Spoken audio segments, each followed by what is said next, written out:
இன்றைக்கி கடவுள் நம்மளுக்கு கொடுத்துருக்க வசனம் எரேமியா 2:25.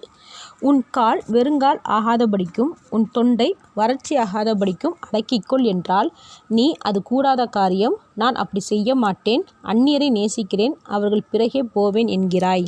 இந்த வசனத்தை கொண்டு கடவுள் நம்மகிட்ட என்ன சொல்கிறத பார்ப்போம். இந்த வசனம் பேராசைப்பட்டு சகலத்தையும் இழந்து போகிறவங்களுக்கு தேவன் கொடுக்குற எச்சரிக்கை.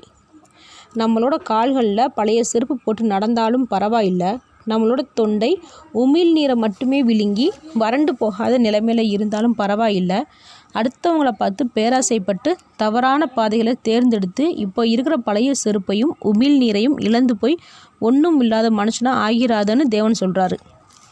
நம்மளோட பேராசைனால் புது செருப்பு போடலாம்னு கானல் நீரை தெளிவான உண்மையான நீருன்னு நினச்சி போகும்போது ஏமாற்றம் மட்டும்தான் திரும்ப கிடைக்கும்.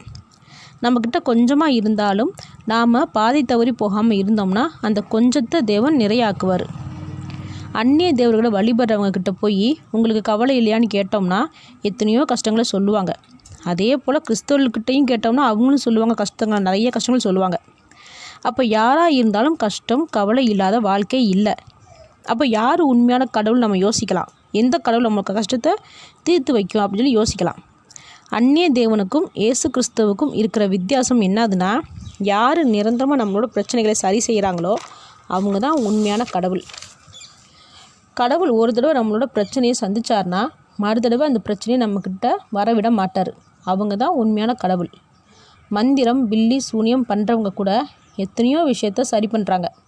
ஆனால் அது நிரந்தரம் இல்லை. கொஞ்ச நாள் அந்த பிரச்சனையை மூடி வைக்க முடியும், ஆனால் அது மறுபடியும் திரும்ப முளைக்கும். அப்போ தேவனும் மந்திரம் பில்லி சூனியம் பண்ணுறவங்களும் ஒன்றாகிருமா? இல்லையே. அதே போல தான் அந்நிய தேவர்களும் தற்காலிகமாக பிரச்சனைகளாக மறைக்க முடியுமே தவிர நிரந்தரமான தீர்வு இயேசு கிறிஸ்துவ தவிர யாருனாலும் கொடுக்க முடியாது. இதுதான் தேவன் சொல்கிறாரு. பேராசைப்பட்டு உன்னோட அவசரத்துக்காக அந்நிய தேவர்களை தேடி போகாத, கானல் நீரை பார்த்து தாகத்தை தீர்த்து கொள்ள முடியும்னு நினைக்காதன்னு சொல்கிறாரு. ஆமேன்.